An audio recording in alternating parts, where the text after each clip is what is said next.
Ma'am, are you really married? Excuse me? What do you mean? I had hired a private investigator for a certain investigation. From the report of that investigator, I heard an unexpected fact that left me unable to hide my shock. If my husband has been exploiting my frequent night shifts to have a sweet affair, I will never forgive him. My name is Rachel. I am a nurse at a general hospital and a working wife who was about to celebrate her first Christmas since getting married. My husband Daniel, whom I married half a year ago, is a very gentle man who is 5 years older than me. We met at a social gathering, and we hit it off because we had the same last name. We got married as we entered our 4th year of dating. Daniel's parents had already passed away, and he said he had no relatives, so we ended with a photo wedding instead of having a wedding ceremony. Daniel is an area manager of a retail store. He basically works at a branch, but he also goes on business trips to the head office and visits various stores. I don't have any children yet, and I thought I should earn money when I can, so I mainly take night shifts. Thanks to that, I can relax on my days off after night shift, and I think I have more days off than other jobs because a night shift counts as 2 days of work. Daniel's job did not have fixed days off, so he often adjusted to match my days off. We enjoyed our newlywed life by going on many trips and dates. One day when I came home from a night shift, Daniel, who should have already gone to work, was at home. "I'm home." "Huh? Daniel? You're not off today, are you?"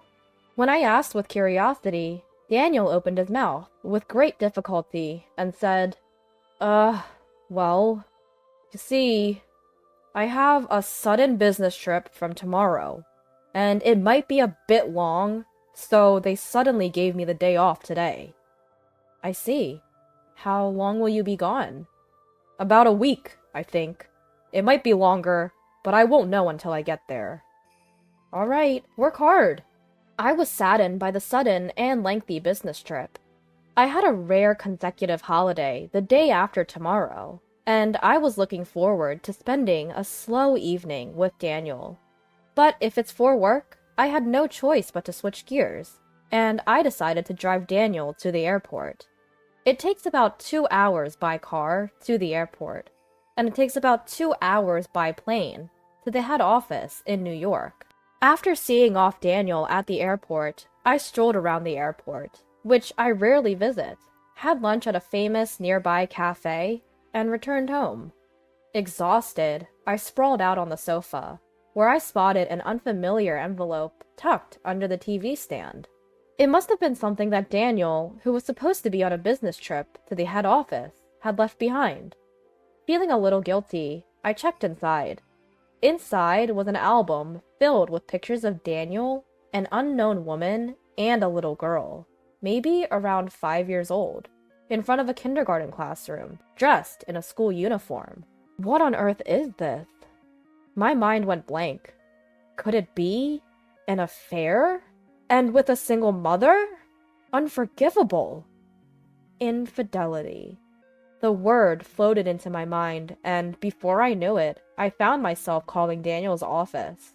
I mentioned that I knew Daniel, made up a reason, and asked if he was on his trip. To my shock, they told me that Daniel was on bereavement leave. What's more, I was informed that there were hardly any business trips from their branch to the head office. What was going on? Daniel had told me he was away on business, but he was on bereavement leave? I hadn't heard anything about it. He was lying to get time off work, just to meet with the woman and child in these photos. That was the only conclusion I could come to. I started looking for a detective agency. I decided on one, planning to visit the next day. But all the while, I couldn't shake the realization that in the 4 years we'd been dating, Daniel had been lying to me about these non-existent business trips. A profound emptiness washed over me. Perhaps I was exhausted, because at some point, I fell asleep.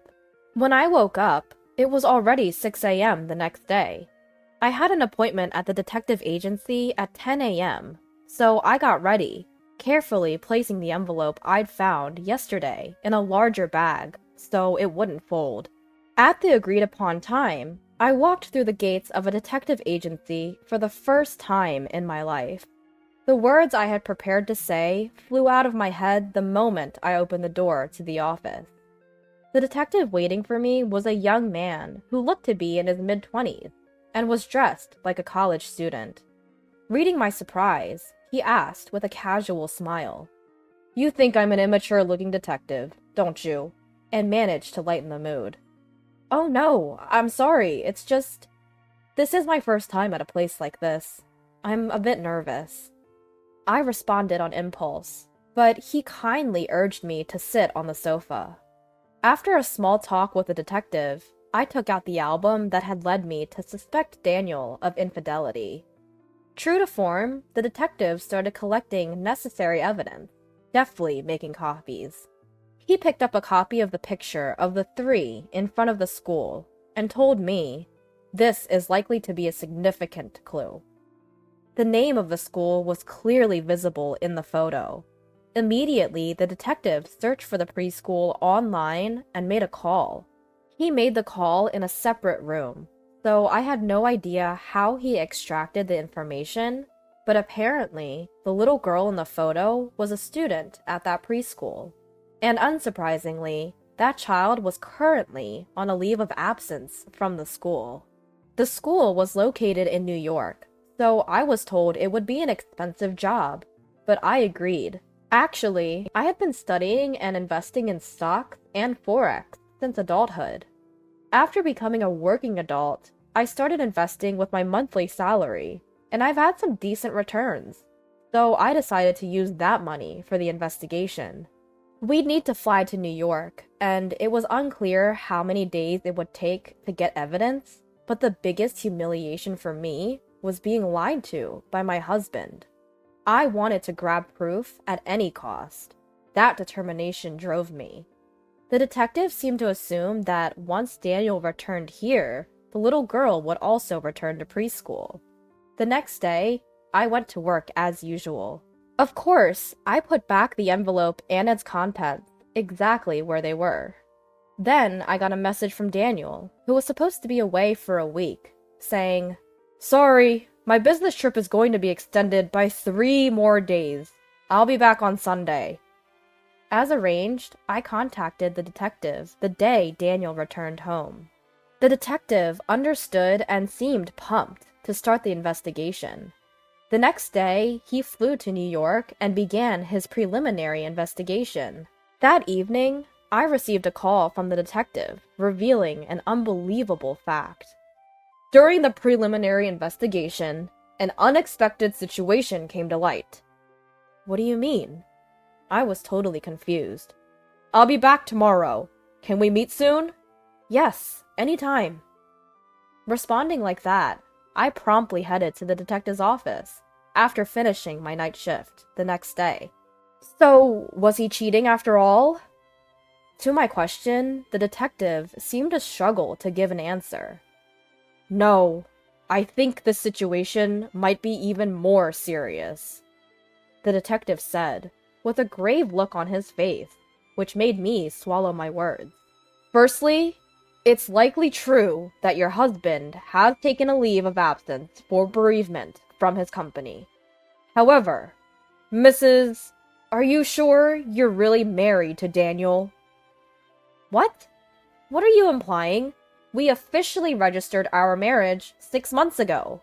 In fact, I followed Daniel and your daughter back from her kindergarten in New York and found their home. According to the locals, Daniel has been living alone here for the past 4 years, only returning to New York a few times a year. I heard he stayed for about a week for his father-in-law's funeral in New York." No way. I was at a loss for words. "Since you and Daniel originally had the same last name, it's hard to say anything at this stage, but I would suggest you check at the city hall," the detective advised. After expressing my thanks, I made my way straight to the city hall. At the city hall, I obtained a copy of the residency certificate for my entire household. What was written on it, however, was only my name. No way! There must be some mistake. I got married 6 months ago. I appealed loudly to the female City Hall staff member who was helping me in my confusion. The staff member, seeming distressed, said, "Even if you say so, we couldn't find any record of your marriage." But I insisted, pleading with her. "Please, check it again. My husband's name is Daniel. Please." To my near tears, the staff member repeatedly apologized with genuine remorse.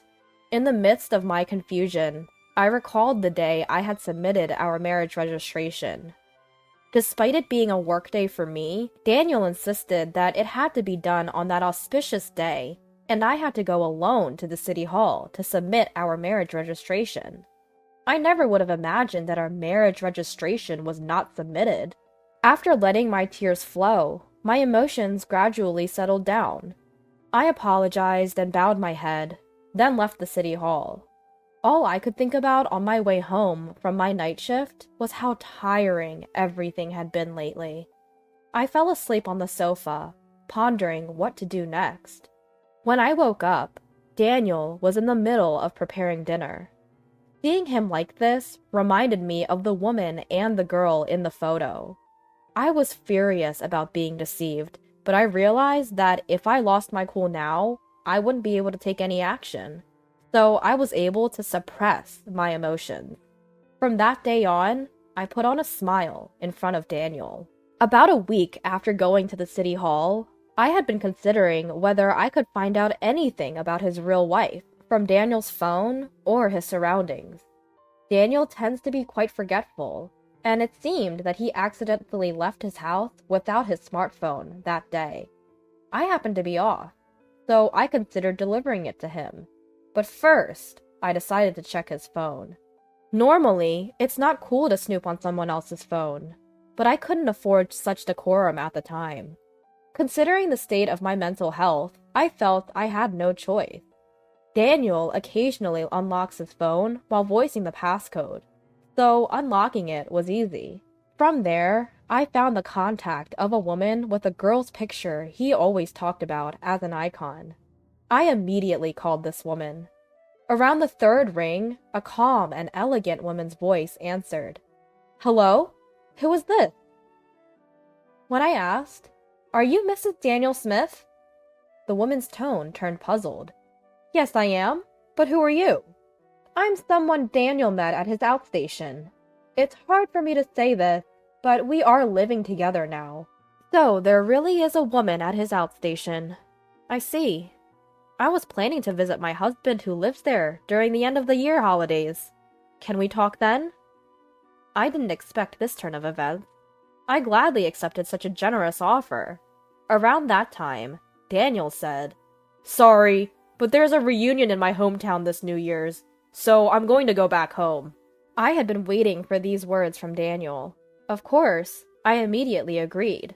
According to what his wife told me, Daniel's hometown is the next town over. I heard both his parents had passed away, and he had no relatives. But it turns out, both parents are alive and well, and still living in the next town. There's only 1 month left until the end of the year. I decided to find a lawyer who specializes in relationships and planned to thoroughly punish Daniel. Until the day of the showdown, I acted as usual with Daniel, but emotionally, it was unbearable. And finally, 1 month later, the day of the showdown arrived. I told Daniel I had a night shift starting the night of the 30th and left the house with a smile, saying, "Take care, and Happy New Year!" Of course, I explained the situation at work, and got a vacation from December 30th to January 2nd. I stayed at a business hotel on the 30th, and on the morning of the 31st, I went to the meeting place with Daniel's wife, and saw an elegant woman, just like in the photos. Her name is Mary, and she married Daniel 6 years ago, and they have a 5-year-old daughter. After briefly discussing each other, Mary and I began executing the plan. Mary came all the way from New York by plane, with her parents and her daughter. Since this isn't a story to tell a young child, she left her daughter with her mother in the hotel room. Together with Mary's father, we were heading to Daniel's family home. It seemed that Mary had spoken to Daniel's parents beforehand, so I was surprised when they bowed deeply to me as soon as they saw me. Then, on the evening of the 31st, as planned, Daniel opened the door to his parents' living room. "I'm home!" "Welcome back!" The woman who welcomed Daniel with a smile was not Daniel's parents, nor Mary, but me. Seeing me, Daniel went pale. "Why are you here?" I faced the surprised Daniel and replied with a calm smile. "What's this? Weren't you married to me?" "No, this is..." Daniel couldn't move, pale as a ghost. There stood Mary, Mary's father, and Daniel's parents, all present. They all glared at Daniel with stern faces.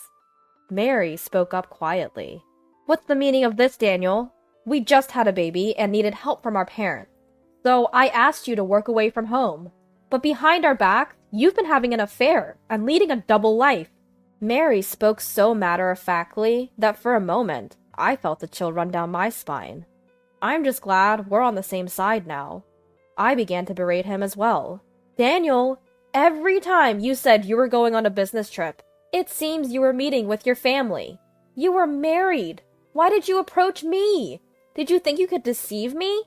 This is marriage fraud. You're scum. And when I asked your company about your business trips, they said you hardly ever go on them. What are you thinking with such a beautiful wife and adorable daughter at home? I was such a fool to believe your lies." Confronted by both of us, Daniel sighed, then burst into laughter. "I wonder how I was found out. Living a double life was fun, especially with Rachel working well. It was easy to deceive you because we have the same last name, and you mostly work nights, so I could do whatever I wanted." Upon hearing those words, Daniel's mother, who had no recollection of raising such a son, gave him a punch in the face. I looked up at Daniel and said, "That's right. Besides me, you had 3 other lovers, didn't you?" As I thrust the incriminating photos at him. Startled, Daniel sputtered. "What is this? Are you stalking me? I'll sue you." These are all the pieces of evidence gathered by a private investigator I hired because I thought you were having an affair. We're going to make you pay damages to both Mary and me. As I said this with a firm tone, Daniel suddenly collapsed to the floor, begging for mercy. "I'm sorry. Just spare me the damages. I'll continue my relationship with both of you. Just spare me the damages," he cried out. I was speechless with disbelief, but it seemed that he was broke from spending too much on his other lovers. I couldn't care less. I left Daniel's childhood home with the words, "I don't even want to speak to you anymore. Let's deal with the rest through our lawyers." After that, I went through my lawyer to file a claim for compensation on the grounds of bigamy. I was grateful to my lawyer when the money was successfully recovered. I felt guilty towards Mary and tried to give her some of the compensation, but she refused. In fact, she was grateful for all the evidence I provided, and we became friends. According to Mary, she collected compensation from Daniel's other girlfriend and broke up with him. Of course, she made sure to get her fair share of alimony and child support. Apparently, one of his mistresses was a colleague of his, and Daniel was demoted at work and sent to a subsidiary company. At the new company, he's apparently being bossed around by a younger employee and cries every day. However, he can't quit his job because he needs the money to pay off the compensation. On the other hand, I moved out of the house I had been living in and rented a place that's just right for living alone, and I'm leading a carefree life. I now visit New York a few times a year and continue to be friends with Mary and her daughter.